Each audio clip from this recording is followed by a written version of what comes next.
We are here with the hottest 10 books of the week. Tom is not feeling well. I don't feel well because this list, the final two, I don't like that order. But in at number 10 is Avengers number 55. That's right. I'm filling in for Comic Tom this week. We've got Avengers 55 here at number 10 from 1968. That's a common theme with a lot of books on this week's list. We've seen 5 sales of this book over this week above the 12-month average. We've seen a total of $836 between all of those sales this week. One of them is a year-high sale. Let me get into it. We had a 6.5 hit $110 for a 22% increase. A 7.0 hit $150. That's a 36% increase. The 7.5 had a year-high sale this week for $220 for a 61% increase over the 12-month average. An 8.0 hit $156 for 15% increase, and an 8.5 sold for a clean $200, 5% up. This book is on the list because it's the first appearance of Ultron, and in recent weeks we have gotten confirmation that James Spader, the actor who played Ultron in Age of Ultron, will be returning to replay the character in the upcoming Vision series, which we did get a supposed rumor about from an insider over at Disney. Here's what he had to say. He called it a reverse WandaVision. In WandaVision, the main focus of the show was Wanda trying to find a way to cope with her situation by trying to escape her role as the Scarlet Witch, her reality, and live a fantasy before ultimately coming to terms with it.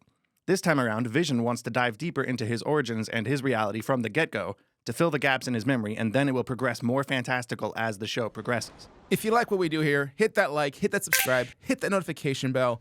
But in at number 9 is Amazing Spider-Man 101, first appearance of Morbius, a fantastic book in my opinion. It had 6 sales above the 12-month average for a total of $2,247. Now, I want to call out to people out here, every week in the comment section, everyone says how many books they have off this list, which is fantastic if you do. I took it upon myself this week to pick one from here that I have and give it a read.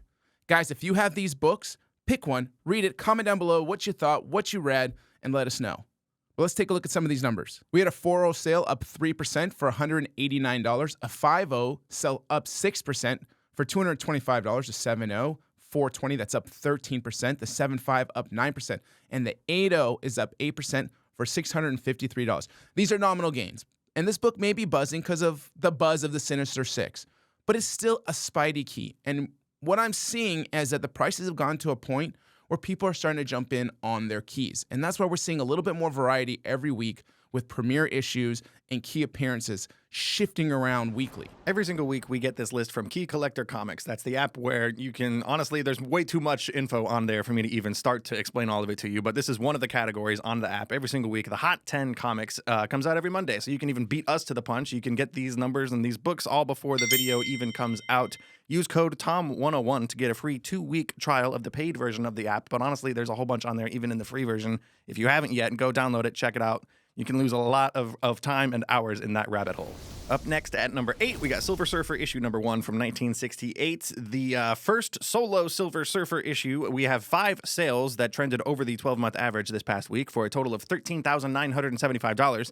That's a pretty big dollar amount, but when you factor in that one of those is a record-breaking sale in a 9.4, it starts to make sense. So in a 9.4, the last record high for this book was set last year for $11,400. This week, it hit a clean $12,000, and that's a 5% increase. Let me get through the rest of the sales. A 2.0 had a year-high sale of $320 for a 25% increase over the 12-month average. A 4.5 is up 18%. A 5.0 is up 10%, and a 5.5 hit $601 for an 8% increase over its 12-month average. I'm not even sure how many times we've seen this book on this list now. This vintage book, big premiere issue, has had 12 new slabs hit the census. It's a coveted book in purchasing, it's a coveted book in grading, and it's one, if you get a chance to pick up, you should do it. But in at number 7, G.I. Joe, A Real American Hero, number 1. You mentioned earlier, like, reading books on the list. I never have any of these hot 10 books. They're always a little too out of my price range. However, the current G.I. Joe Energon universe, you gotta read it. That stuff is really, really good, and I think that's part of the reason we're seeing this book hit the list here this week. When you factor in all the miniseries they've been doing over there, like Destro and Scarlet and Duke, the actual upcoming G.I. Joe ongoing is about to start, too, in November. G.I. Joe number 1 by Joshua Williamson and Tom Riley. I'm excited for that one. Let's get into some of the numbers. We had 11 sales outperform the 12-month average for a total of $4,945. The 8.5 is up 15% for a $180 sale. The newsstand 9.2 is up 11%. The newsstand 9.4 is up 13% for a $280 sale. We saw 3 copies in 9.6 outsell the average. One up 11% for a $369 sale. The 9.8, 3 copies outsold the average. one for $1,170. That's up 44% for a year-high sale. Yo, frickin' Joe, let's go, because now we're on to the symbiotes. Spoiler alert, this isn't the only symbiote book we'll be talking about this week, but here at number 6 is Amazing Spider-Man number 300 from 1988. 7 different sales that we're reporting on for a total of $7,129. This book is the first full appearance of Venom, and it's been on the list at least for a couple of weeks now, right? This book has been on this list a lot. Regardless of symbiote buzz, it's still a key book. It's still coveted. It's an ever-growing census. We saw 7 new ones hit the census this week alone. This book is plentiful. This book is lovable. This book is wanted. And this is a hot book, but it is falling on the list. Last week, it was at the 3rd place spot. Here, we're talking about it at number 6. I'm going to get into some of the sales. We're not going to report all of them because that would take too long. You should go check out Key Collector and see all of them for yourself. 7.5 hit $349 this week for a 5% increase. The 9.4 is up 10%. The newsstand 9.4 hit $800, 3% over the $780 average. A 9.6 just sold for $1,153 for a 24% increase, and the 9.8 just hit $3,131. That's 4% up. Null is coming, which to me signifies that the symbiotes are going to be even more so anchored into a movie universe than we originally suspected. So the excitement for this book, excitement for symbiote books in general, is just going to continue to rise, and I'm excited to see what they do with this character. 5th place this week on the Hot 10 is Fantastic Four number 52. This is the first appearance of the Black Panther. We've seen 6 different sales sell for higher than their 12-month average this week for a total of $5,890, at least based on sales that we can track virtually online. We had a 2.5, something I guess you could call an entry-level grade for this book, sell for $340 for an 8% increase. The 5.0 is up 11%. The 7.0 is up 13% for a $1,320 sale. And the 7.5 had its highest sale of the year this week, $2,150. That is 23% up. I enjoy seeing vintage keys on here, and this one is one of those special books that I didn't expect to be on this list, but it's here. And it has to be due to either the animation buzz or the realization that this book's been undervalued for the last year or so. Or it could even be just on the anniversary 4 years later of his passing that we're seeing a little bit more interest and understanding of what we may have lost. But let's take a look at what Brad Winterbaum, Marvel Studios' head of streaming, had to say about this animated show. Eyes of Wakanda, more than any other show we're doing in animation, ties directly into the MCU. This is a story about Wakandan history. It's both about the history of Wakanda, but it also expands into the greater MCU at different time periods. So if you're a fan of the movies, I think this show's going to be a real treat. I almost forgot about the show, to be completely honest. And when they announced it, they said it was coming out in 2024. And that, in case you didn't notice, we're pretty close to the end of 2024. I feel like this one might end up pushed to next year, but take your time. This one has the potential to be really cool. Also, check out Ultimate Black Panther. That's been a really cool read so far in current, ongoing, much more affordable books. So give that one a try. I think it's on like issue 6 or 7 right now. If you enjoy this show and you want to support what we do, one of the ways to do that is the Mystery Mail Call. That is a subscription service that we offer. Every month we send you comics. It's pretty easy. It's a way to support what we do, but also get something for yourself in return instead of just giving us money for no reason.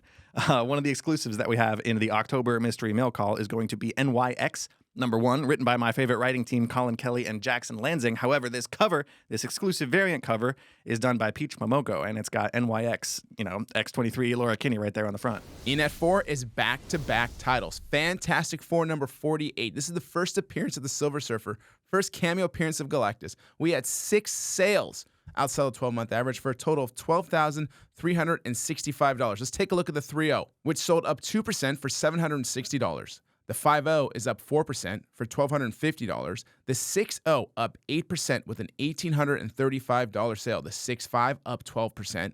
And the 8.5 up 11% for a $4,900 sale. Nice to see this book buzzing again. And we know why. FF is coming. And you cannot have FF and not have Silver Surfer. Number 3 this week is Iron Man issue number 1 from 1968, another one of those big premiere issues. We've had a couple of those on the list this week. We saw 7 different sales of this book hit over the 12-month average this past week for a total of $6,149. God, I love this book on this list. The 4.5 hit $504 for a 13% increase. The 5.5 is up 18%. The 6.0 hit $686 for an 11% increase. The 7.5 is pretty much about at average, selling for $900 versus $898. The 8.0 hit $1,330 this week for 8% increase, and the 8.5 is up 4%.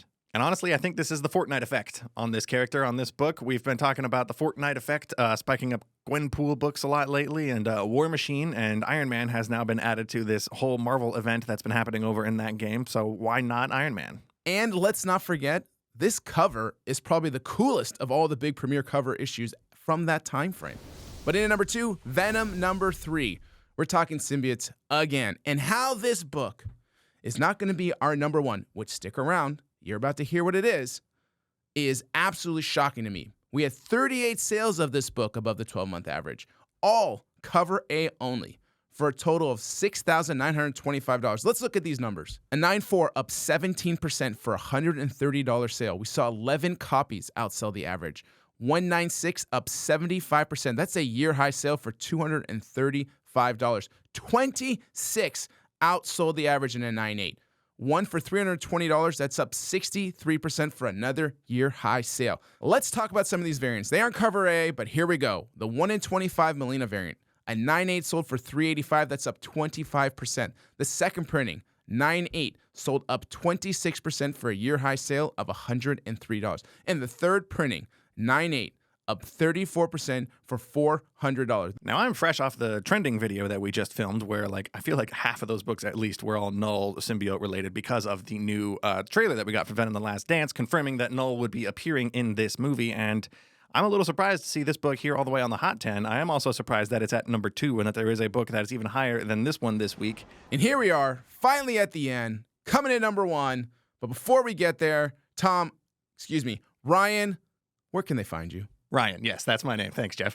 I'm on Instagram at FireGuyRyan, all one word, and that's it. I don't really have any other social media. It's a lot of work. Give Fire Guy Ryan a follow. Follow me at Golden Age Guru on Instagram. And here we are. Drumroll, please. 21 sales for a total of $5,459. Marvel Superhero Secret Wars number 8. Another repeater that just won't stop repeating. 4 weeks in a row in the top spot. That's pretty impressive. However, if you were listening closely, you'll notice that is a lower number of sales and a lower dollar amount compared to the first appearance of Null at number 2. It's a little interesting to see this book here at number 1 instead of Null. What do you think? How does that make you feel? My feelings are something you can relate to. They're fiery, Ryan. They're fiery because we only went over cover A sales. We didn't even do total sales on that first appearance of Null. Yet this is still at number 1. It's driving me crazy. But let's look at these numbers anyway. It does make you feel a little fiery, but when you see all of the the big block of sales I'm looking at here on our notes, it does start to make sense. We had a 6.5 hit $140, up 15%. The 8.0 is up 13%. The newsstand 8.0 is up 6%. I'm going to keep going. The 8.5 is up 8% as well. The 9.0 sold for average at $180. That is up 0% because that's the average. However, the 9.2 had a year-high sale this week for $366. That's up 97%. Somebody definitely overpaid. And while Ryan's catching his breath after all those sales, we saw a 9.4 copy sell up 26% for $265. We saw 4 copies in that grade outsell the average. A newsstand 9.4 is up 14%. We saw 8 copies in the 9.6 outsell the average. One up 26% for $325. The newsstand 9.6 is up 8%. And the 9.8 up 9%, sold for $550, Ryan. Kind of hard to ignore all of those numbers and all those sales. We did see 18 new slabs of this book hit the CGC census since this book was, again, at number 1 last week, too. So people are submitting this book. There is a lot of hype and heat on the symbiote stuff. We've been talking about it for weeks, or you guys have. I'm filling in for this video. Tom should be back next week. When you factor in the excitement for Venom the Last Dance, there's a Null factor in there as well. Plus, there's just overall hope that after this Venom trilogy wraps up, that we can see the symbiote make the transition into the actual MCU, and hopefully Null will be like a villain, like a Thanos, moving forward, and they're not just going to throw him away in one movie. Comment down below if you feel this should still be number 1 above number 2. And, as always, Ryan, geek responsibly. Enough said.